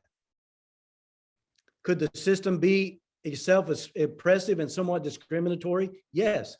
Does that explain every aspect of disparate impact on people? So critical legal theory observes some right things about society and the way that laws are limited and that there are powerful forces that can influence legislators and even judges to rule in their behalf, on their behalf in a certain way. All of those things can be true, but at the bottom line, you have to ask yourself the question, so what's the solution? What is the solution in this kind of context? It cannot be that we do away with law and order, because law and order is the only thing that protects the most vulnerable in our communities, which end up being mainly people in minority communities. They are most likely to be the victims of crimes. That's just true. But that's critical legal theory, or critical legal studies, as some people put it. It's the basis for quite a few other of these theories. Then we have critical race theory. Critical race theory is something that everybody's been hearing about. And so I'm going to just walk through this. And I just want to observe that critical race theory is primarily focused by its proponents on the binary of white, which means powerful and oppressive, and black, lacking in power and oppressed. That's the primary focus, that you have white people as a group and black people as a group. And that binary defines our society, maybe not exclusively, but critical race theory is the preponderance of it is focused upon that binary. Now remember, in critical race theory, racism is not a synonym for simply prejudice or bigotry or discrimination. Racism is a concept which means a frame of consciousness and a structure in society which will mean that ultimately white people win, black people and other minorities lose. Period. Full stop. That's what racism means. That's why you'll often hear proponents of critical race theory say a black person cannot be racist. And people say, well, that's crazy. Well, it's because they don't use racism as a synonym for prejudice or bigotry or even discrimination. They would acknowledge that black people can be prejudiced against white people. They can have a bigoted attitude against Hispanic people, or Hispanic people can have a bigoted attitude against black people, or white people can have a bigoted attitude against Asians, and Asians a bigoted attitude. And that other people can discriminate against others. But when they use the term racism, they mean a psychological framework of consciousness that is unique to white people and a structure in society that is grown out of that unique psychological structure of consciousness, which means that always white people will be asserting dominance in every instance, personal and social, on other groups, and especially black people. So that's the fundamental term of racism. Now, according to critical race theory, racism, therefore, is ordinary. It's not an aberration. It's just the usual way society does business. Also, according to critical race theory, since Western culture, that's Europe and America, is the product of Europeans, white people, all of the institutions of Western culture are the products of racism, and they exist to give advantage to white people. And white people enjoy privilege that they may not even be conscious of, but because they're not conscious of it doesn't mean they don't benefit from it. And everything in Western culture is the product of racism. Everything.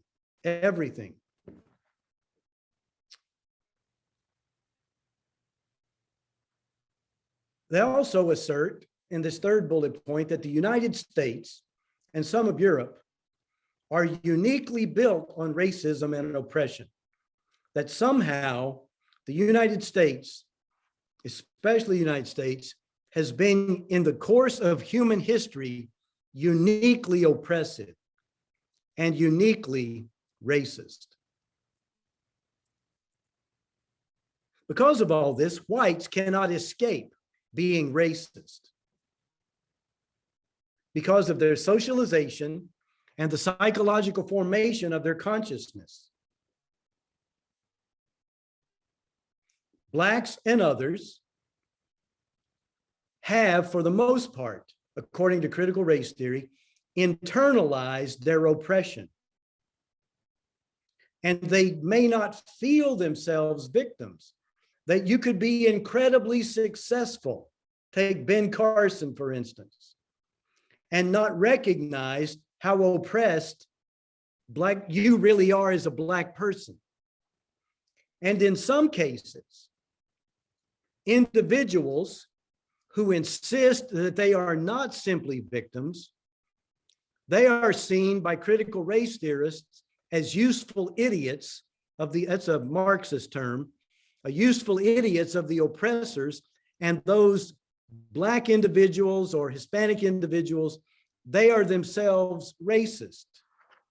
So up in Virginia, in the county up there where they've had all of these parent meetings, and the school board has been accosted and called on the carpet by the parents, there was a young Black professional man who stood up and said, listen, you're teaching my children that we are nothing but victims and that we don't have any chance in this culture at all. He said, I want you to know you're lying to my kids. I am not a victim. I've been teaching my children. They are not victims. They need to take responsibility for themselves.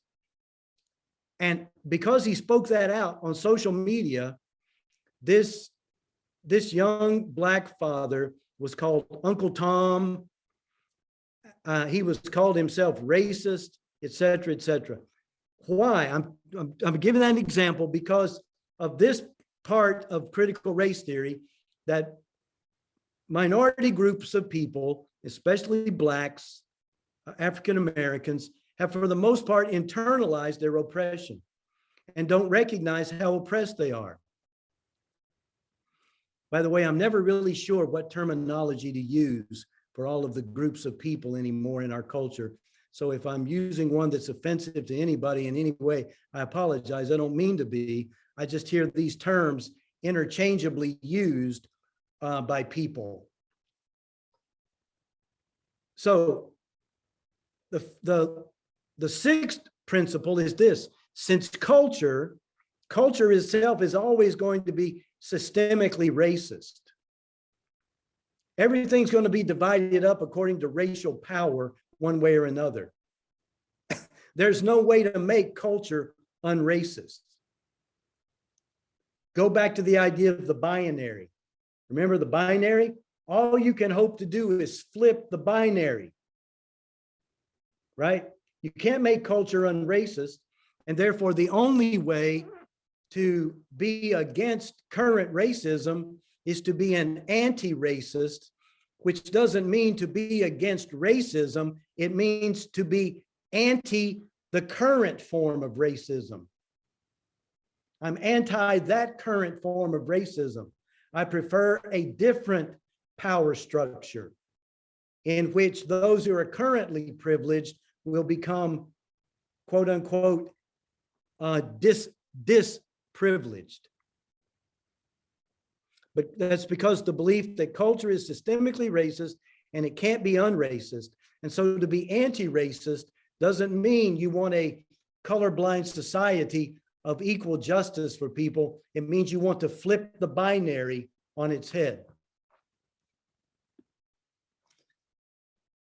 Seventh principle of critical race theory is that any improvements and transformations socially and politically in the direction of equality under the law are a diversion that white persons in power use to keep their power.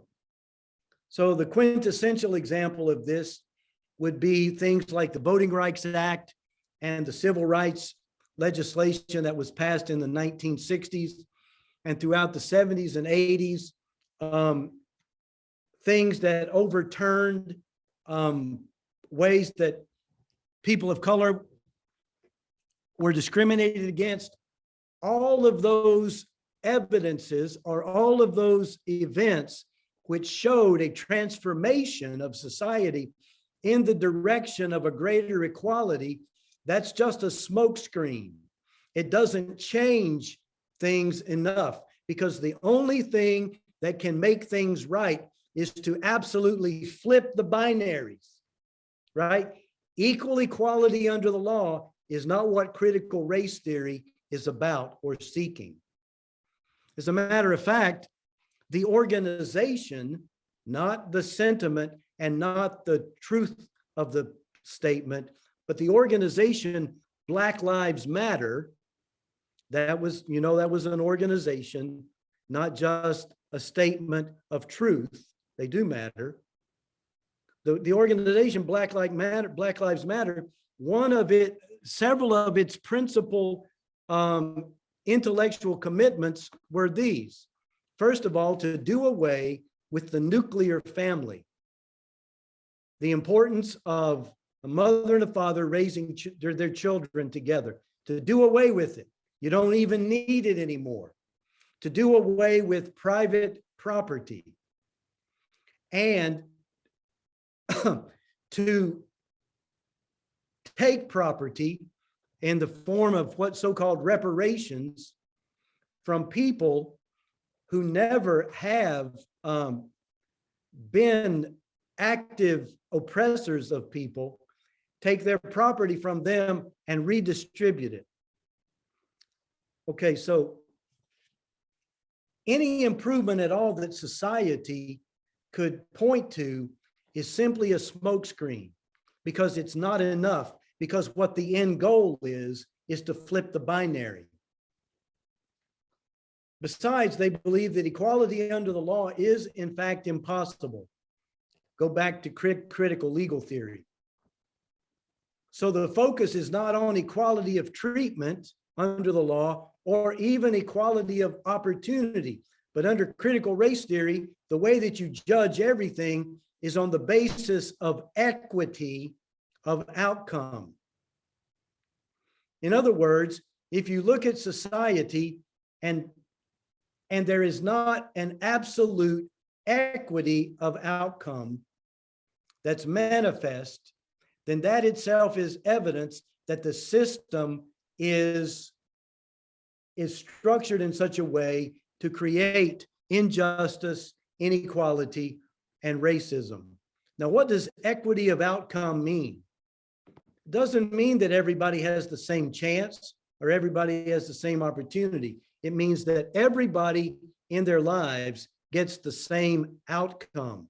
That's what equity means. Equity does not mean equality exactly. And equity of outcome means that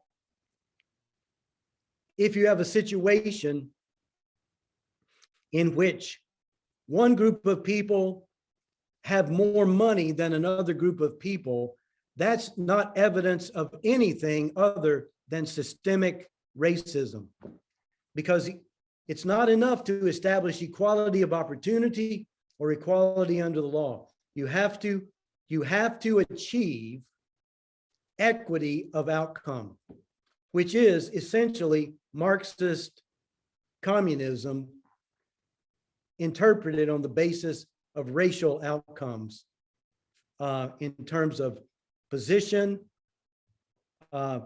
property ownership, and income.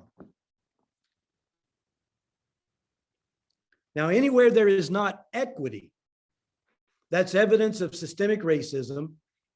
And this is key, any endeavor to suggest that there could be more than just one cause, systemic racism. Any endeavor to suggest that there could be other causes that contribute to a lack of equity of outcomes, to raise that as a possibility is an act of avoidance on the part of the person who raises it, and it is itself a kind of microaggression and an act of oppression against those who do not share in the same amount of affluence that others in the society do. That last half of the sentence is the most important in my mind, because this is why you find it very hard to have, I find it very hard, but I do it anyway, to have conversations with people who are full-blown critical race theorists. Because when I bring up any number of issues, and I bring up some things like this, I'm just going to bring them up, that especially in the inner city Black students and Hispanic students are imprisoned in the public school system, and they don't even have the ability to choose to go to a better public school than the one that they are zoned to be in. And that's true in cities that are run by Black politicians. So the educational opportunity of those inner city students from the very beginning is much less than the educational opportunity of a suburban student. The same thing is true about rural America, rural white America, where many of the rural white schools and the boards of education in those counties are run by white people. Those poor white children don't have access to education that would be equivalent. So is that a matter of racism, or is it another matter that somehow the political forces have created a context in which parents have no access to better education for their children, which sets you off on a trajectory which most likely will end up in you not accomplishing as much as someone with a better education? You can bring up something like that in a discussion, which it seems to me is a perfectly reasonable observation.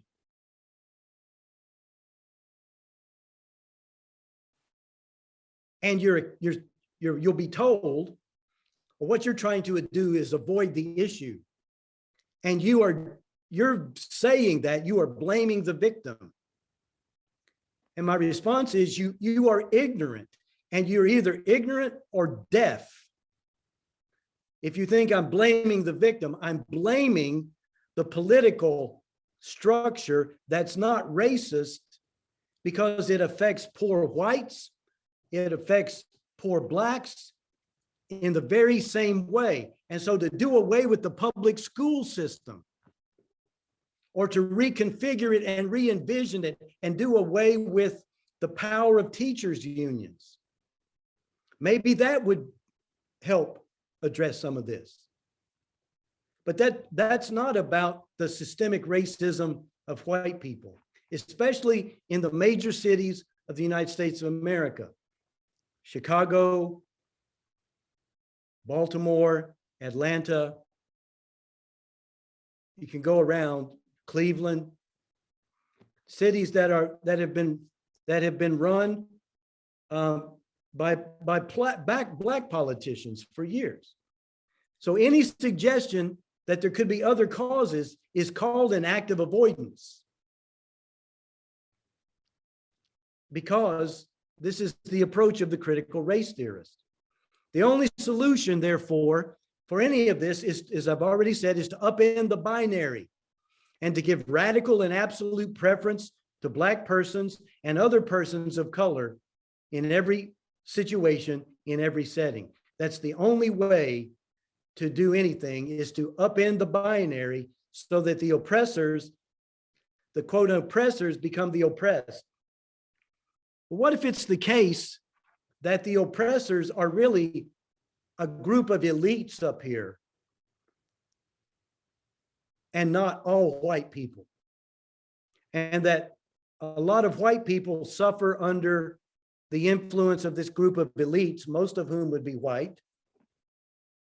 But that doesn't mean that all white people are racist and wicked and power hungry. What if upending that binary is not going to fix anything, because you'll still have the elites.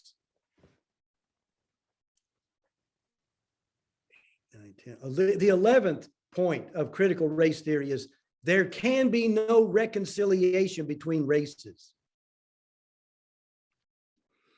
And there's no way to make a level playing field by way of law and cultural change.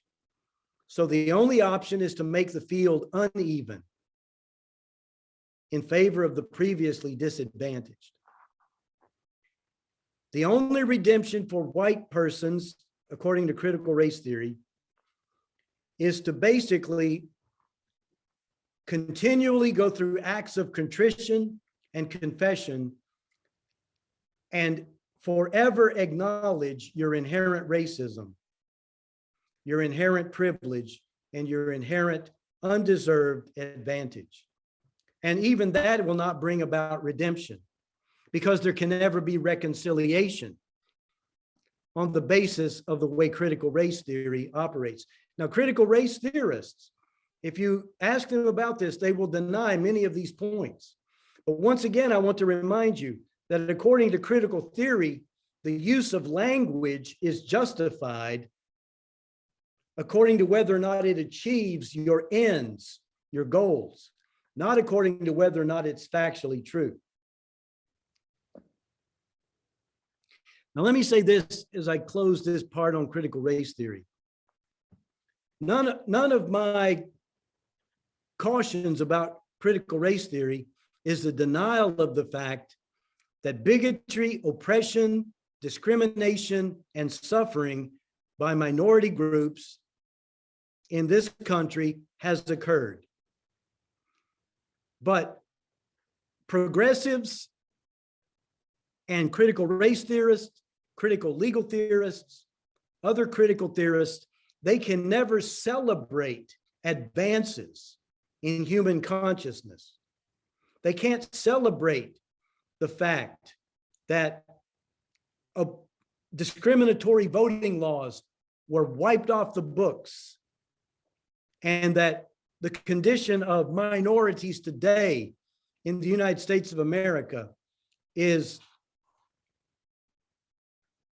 so far above the condition of minorities as it was perhaps 75 years ago or 100 years ago. You can't celebrate that. You can't acknowledge it. It's not enough. And if you try to say, hey, look how things have changed, they say you're denying the suffering of the victims. No, it's not denying the suffering. It is to say, however, all of the changes that occurred in society, all of the greater equality, the Civil Rights Act, and other things that were established happened because white people came to realize the wrongs that had been done and wanted to do what they could to correct those wrongs legally and politically. So you can't celebrate improvements, because ultimately, by critical race theory, the only solution is to upend the binaries, which is an inherent feature of all critical theory. Then you have critical feminist theory.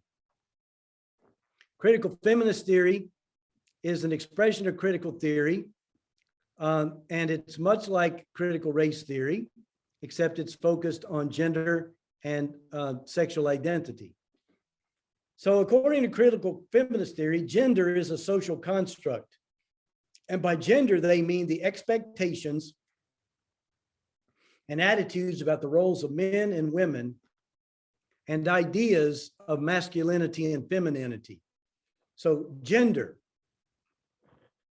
not really sex itself, maleness genetically or femaleness genetically, but gender is a social construct. Well, there is some truth to that. Second thing about critical feminist theory is the statement that culture, and where you're talking about the culture of the church, the culture of the society in which we live, the culture of of a subgroup or a subculture in our society. Let's say inner city culture or Hispanic culture. All culture has been shaped by patriarchal sexism that has valued men and masculinity over women and femininity. In other words, men are essentially patriarchal and oppressive. Now, historically, you can look back and there's truth in what they're identifying. But they go from a historical truth and make it into a metaphysical truth. It's something that's true about men metaphysically. Therefore, in culture, there are systemic structures that have been put in place that have excluded the female perspective. Personal preferences that women choose are often the result of their being oppressed and of them internalizing their oppression. So if a woman says, I don't want to seek a career. I want to be a mother. I want to raise my children. I want to live in a sort of quote unquote traditional role. Critical feminist theory says that woman has internalized her oppression, and she is actually contributing to the further oppression of other women by not choosing to forego having children or raising children, and instead endeavoring to live her life in society as a man would live his life in society.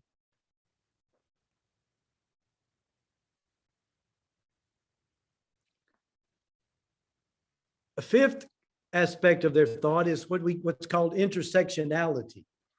Intersectionality is a critical component in several critical theories, but in critical feminist theory, you hear it talked about especially a lot. And intersectionality means this: everybody is divided up into identity groups. You have white men, white women, black men, black women, Hispanic men, Hispanic women. But then you can have a white homosexual man or a white lesbian woman or a black homosexual man or a black lesbian woman or a Hispanic homosexual man or a black lesbian woman. Or you can have a white homosexual transgender man or transgender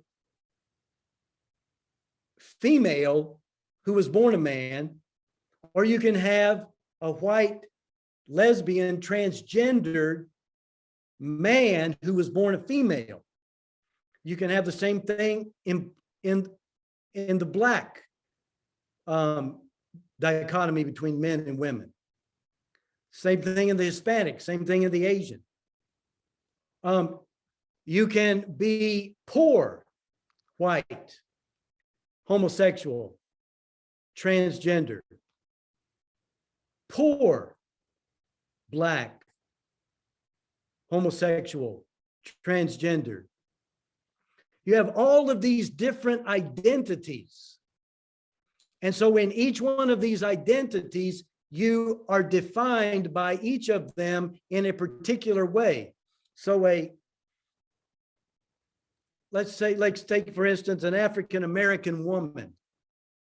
She experiences, according to feminist theory, an oppression of her life from African-American men because she's female, and men always dominate women, according to the feminist critical theory. But she also suffers as an African-American woman because the majority culture of white people have oppressed her. If she's a lesbian, she is also oppressed as a lesbian within her own culture of African-American values, most likely, because many African-Americans embrace traditional Christian values. So you can suffer any number of ways through this intersectionality. And finally, what you have to do is begin to learn how to identify yourself intersectionally by intersecting others from various groups with which you identify and finding exactly where your oppression is the most concentrated and how you share with those other identity groups concentrated oppression. That's what intersectionality means. Now, according to critical feminist theory also, disparity in criminal activities and victimization and incarceration are explained by recognizing the portion of society that has privilege and the portion of society that doesn't have privilege. So the crime rate among Hispanic persons is a result somehow of white society having privilege. Now, the most egregious offenders of all in the world, metaphysically speaking, spiritually speaking, the incarnate forces of evil, if you will, the most egregious offenders are white, affluent or working class, heterosexual, non-transgendered, conservative, and religiously conservative men. So, I am the embodiment of evil. I am, according to critical feminist theory, and in large measure, according to critical race theory. I am the embodiment of the evil that damages and destroys people's lives. I don't take it personally that they believe that, but that's just true. Now, according to critical feminist theory, capitalism, as much as the patriarchy, has led to the oppression of women. And that's because capitalism requires an abandonment of your family. Men end up doing better in capitalist systems because children are much less dependent in their early years upon their fathers than they are their mothers. Some for obvious biological reasons and other for psychological reasons. But capitalism itself, because of the way it's structured and the way men have participated in capitalism, often to the exclusion and the damage of their children, has led to the oppression of not of the children, but of women who were not allowed because of biology and the patriarchal structure to participate in capitalism. Therefore, capitalism needs to be done away with or reconfigured in some such way. So the relief to all of this, for all of these things, according to critical feminist theory, is you have to begin to deny or minimize any differences or distinctions that actually exist between men and women and erase the masculine influence in society. For critical feminist theory, I'm not talking about feminism as fairness, but critical feminist theory, that's the relief that you have to enact to bring relief to society. Okay, then we have critical queer theory. The term queer is a term of pride by the LGBTQIA+ individuals.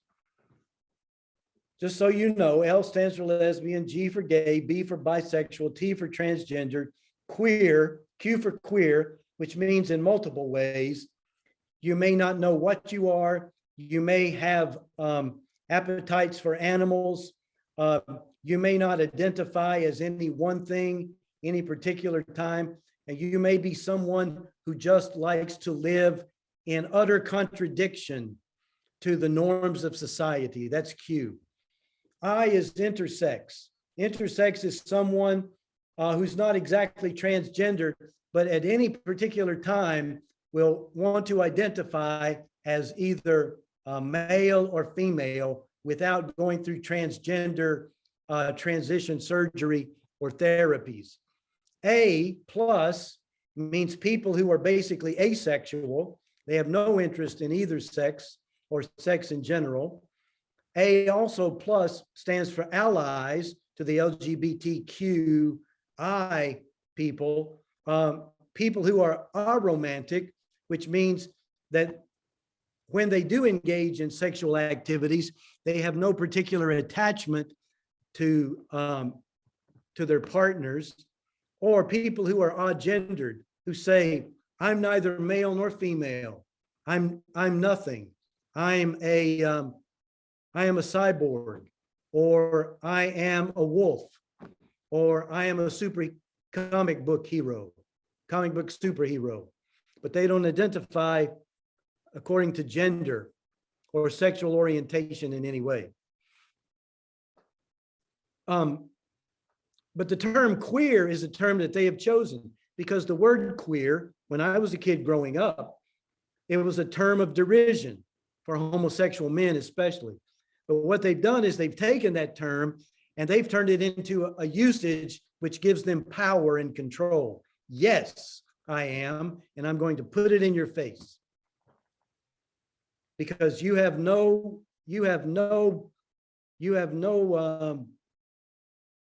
moral superiority over me in any way. So according to critical queer theory, all sexuality and sense of identity is socially constructed. Dr. Blakemore? Yes. I'm sorry, real quick, but this does go along with the point that you're about to address.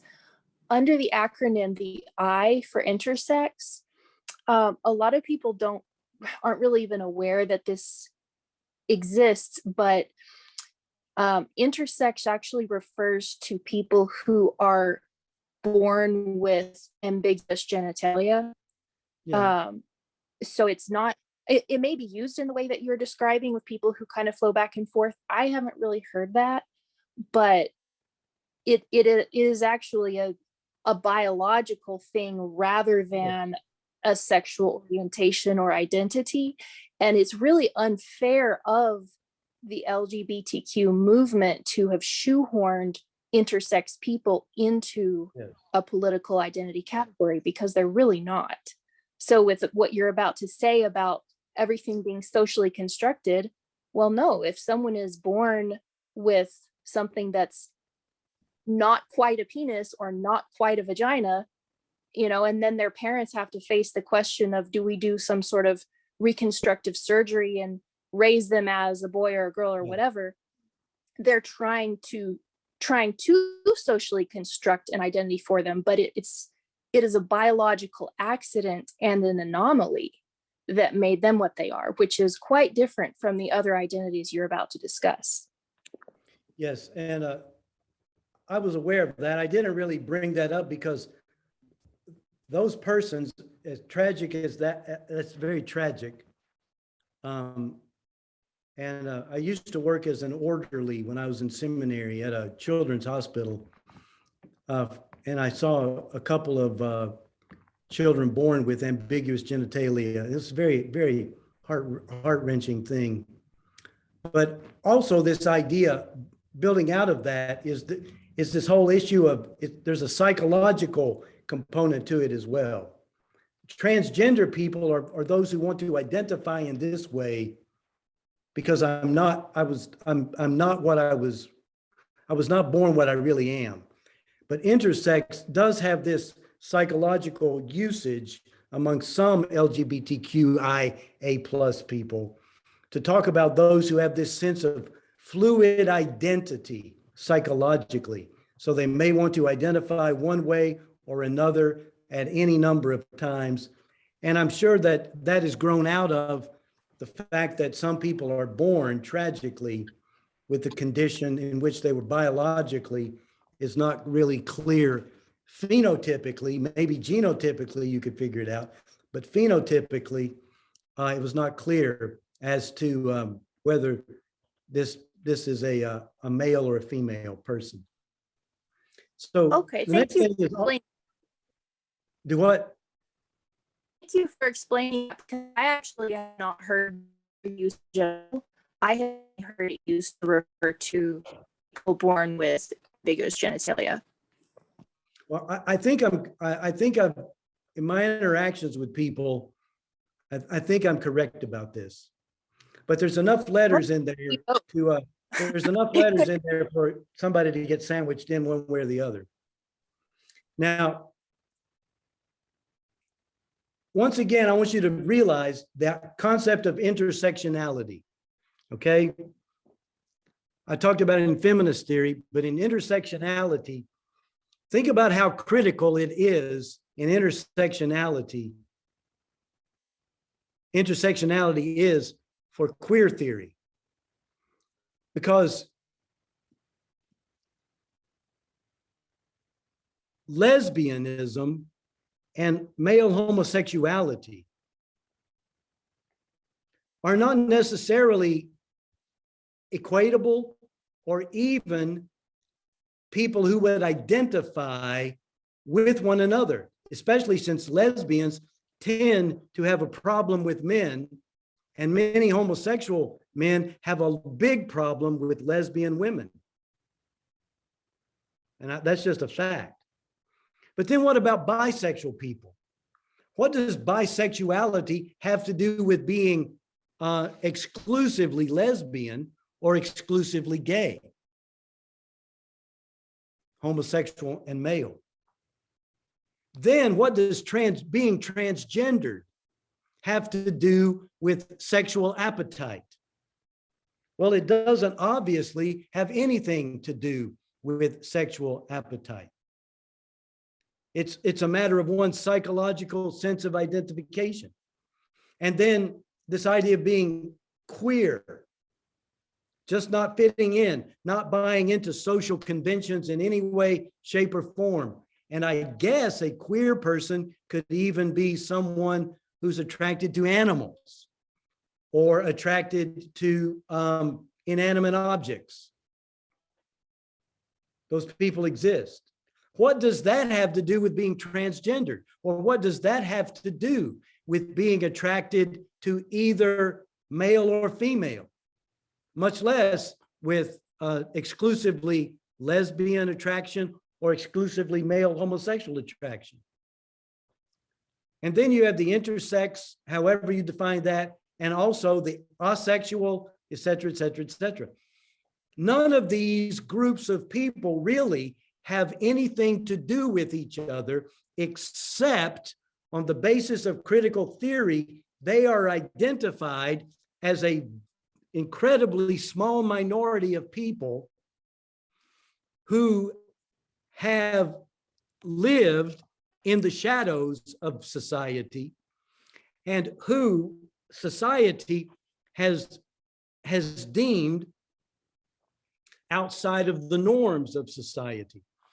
So what you have here in this alphabet of people and identity groups, you have the clearest manifestation of intersectionality, even though these groups don't really have anything to do with each other necessarily in terms of their identity. But since all sexuality and sense of identity is socially constructed, all of them can rail against the dominant forces of society that have constructed definitions so as to, quote unquote, exclude them. Now, also according to critical queer theory, there is no aspect of our existence that is determinative of our identity except our own subjective sense of identity and desire. So this is most readily manifest in the in transgenderism. Even the genetic markers that define you as a man, a male, or a woman as a female genetically, those are not determinative of whether or not you are a man or a woman. They might be determinative in the sense that you are genetically male, but your psychological concept of yourself as a woman is that which is most important. So even genetics is a socially constructed concept. This is where we go back to the philosophy that undergirds the idea of self-creation, establishing yourself as whatever you think you are. Now, according to critical queer theory, sexuality is the most central defining aspect of one's existence. It's not just a part of our existence. Your sexual appetites, your drives, that is what is the most defining aspect of your existence. And so if you are an African-American man, and I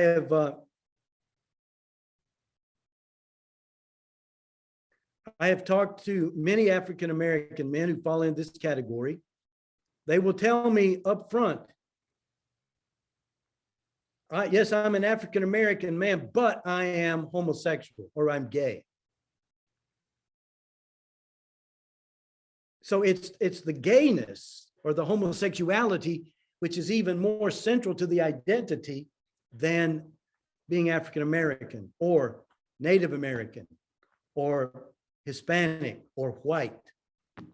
Sexuality is the most central defining aspect of one's existence. Sixth is that society's norms are simply the imposition of the most prevalent or dominant expressions of sexual and gender identity on members of a society that don't fit into the dominant expression or comply with it.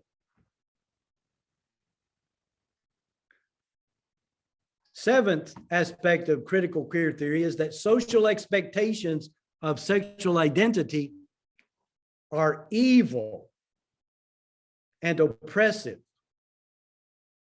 So when you want to argue that human sexuality should take on a particular form and be expressed in a particular way, or that human identity itself has certain structures to it, to say that you are engaged in an act of evil, that is because it's oppressive to those who self-identify in a different way. Once again, we're back to all language is socially constructed, everything is a power play, etc., etc. All relationships are about power and domination.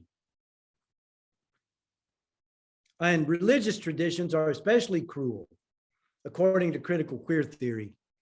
And they must adapt to be allies, fall into the A+, to allies of the liberation and equality of those who are a part of the LGBTQIA+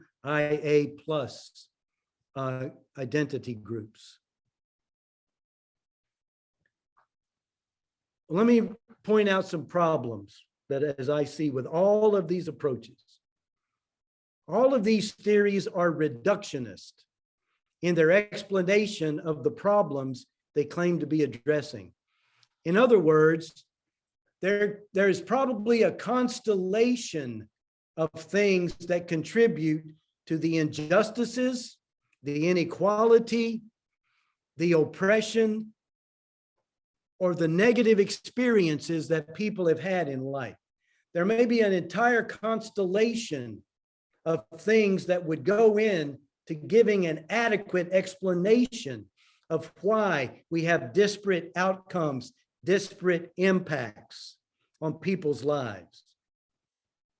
And yet all of these theories want to reduce the explanation down to a single factor: sexism, racism, cisgenderism, homophobia, whatever. All of them are reductionist. In other words, they want to do away with all of the other factors that might be needed to be brought into a really robust and fully orbed understanding of why society is the way it is, why people have struggled the way they have, why there is inequality, why there are disparate outcomes, all of that. They're all reductionist.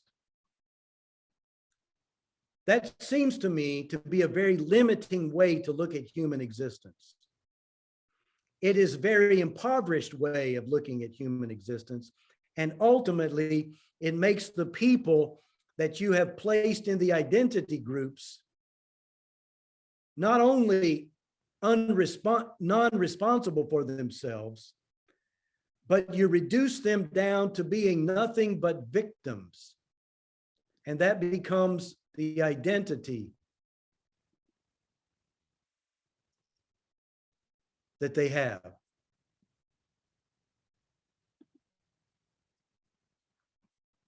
Secondly, all of these theories have no possibility of anything other than power and political control upending the binaries as solutions to human problems. They say they despise power and domination over other people's lives, and yet in the final analysis, the only possible solution that they can bring to the table is to just flip the power relationships and change who is controlling, quote unquote, the narrative. Third, all of these theories reduce the human person down to an identity, as I've already said, or a set of identities that are absolutely determinative. So to do that to people means you ultimately, you will shrivel their imaginations about what their lives might possibly be. All of these theories, when calling for intersectionality, become directly contradictory of the other. So what does a person who believes in critical feminist theory and who's a white woman say to a critical race theorist? And if you start with the basis of intersectionality, and remember, intersectionality is a bringing together of all of these disparate identities that people exist in. In other words, if you begin to comb through all of the intersectional identities and you layer all of the intersectional identities, you end up oddly with a focus upon individuality, because a white, homosexual, cisgendered, white man ultimately cannot see himself as the same as a black, homosexual, cisgendered man.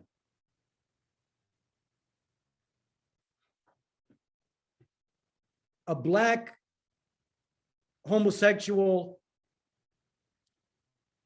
transgender identifying woman who is biologically born a man cannot say, I identify with the white woman who is not identifying transgenderedly and embraces her biological identity and is heterosexual. What we end up with intersectionality is really ultimately just individualism. Everybody's individual identity has got to be dealt with. And that's, to me, a great irony that it seems to me exists in the whole critical theory intersectionality agenda. Another thing is all of these theories, while claiming to be historical analyses, they're strangely ahistorical in their perspectives. So when critical legal theory claims that there is no personal autonomy at all, that's not an empirical statement. because not every poor person of color raised in a challenging context becomes a criminal or breaks the law. Why not? Well, because people can be raised in the same situation. And because of personal autonomy, we can look back historically and trace it and see it sociologically. This idea that one's cultural identity, one's social identity takes away one's personal autonomy, that's not an empirical statement by critical legal theory. It's an observation about the importance of nurture, the importance of social interaction to form our identity. But it's not an empirical statement to say that there's no such thing as personal autonomy. Well, critical race theory, with their insistence that the racism of the West is unique, is not empirical.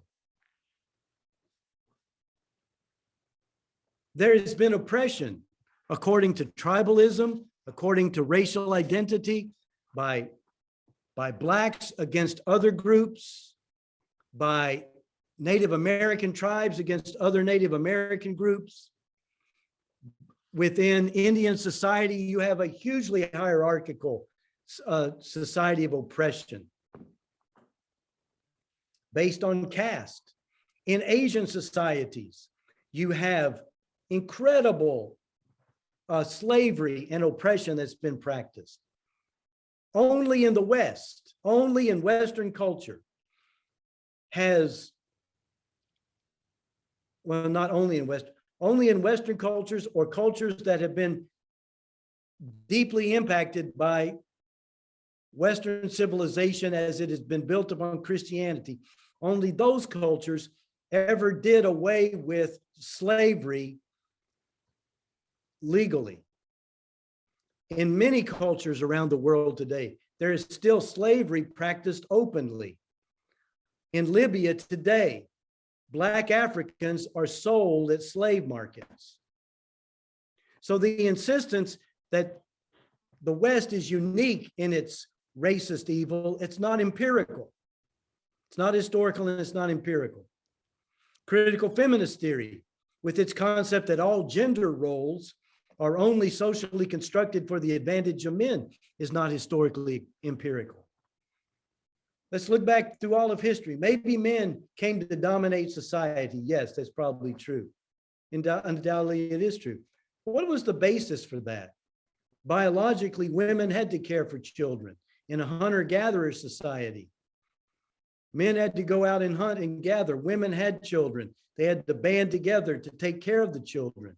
When we became an agricultural society, the same thing was true because women gave birth to children. They had to feed children. So there are all of these biological things that contributed to gender roles, and yet maybe men did take advantage of those and ultimately elevate themselves and their importance over the role of women. I'm sure that the Egyptian men building the pyramids thought themselves as much more important than the women staying at home with the children.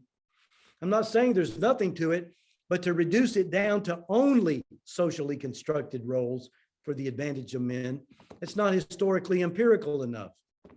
And critical queer theory and the belief that the vast history of human existence has no explanatory power for understanding human sexuality and that everything's just socially constructed. Well, that's not empirical at all as a truth claim. Well, there's maybe a page or two left on the PowerPoint, but we're running out of time. So once again, I know this is a lot to try to digest. And next week, we'll bring up some issues about responding to some of these things. But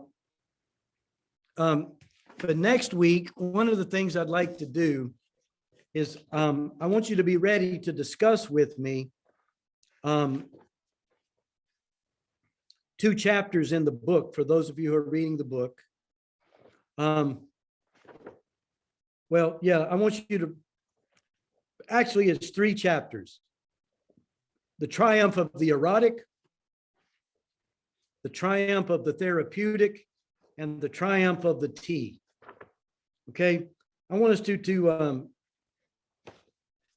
discuss some issues in those chapters as a part of our class next week. So please be ready. Come with some insights, some observations, even some questions. All right. Well, thank you for being here tonight. Thank you for hanging on. And once again, I'm with this kind of presentation, I'm simply trying to do the best I can to explain to the best of my ability and to the extent of my knowledge how these schools of thought work, so that you will at least know what you're dealing with and why you're dealing with it when you're talking with people. And as we move next week, I think next week we're going to move into the whole issue of progressive Christianity. And I want to talk about how certain Christians who deny essentials of the Bible and the gospel have incorporated many of these ideas into the Christian faith illegitimately, and why that's a problem for the church. Well, okay. God bless you all. Thank you for being here tonight. And you all can go ahead and sign off now. And Lord bless you and keep you.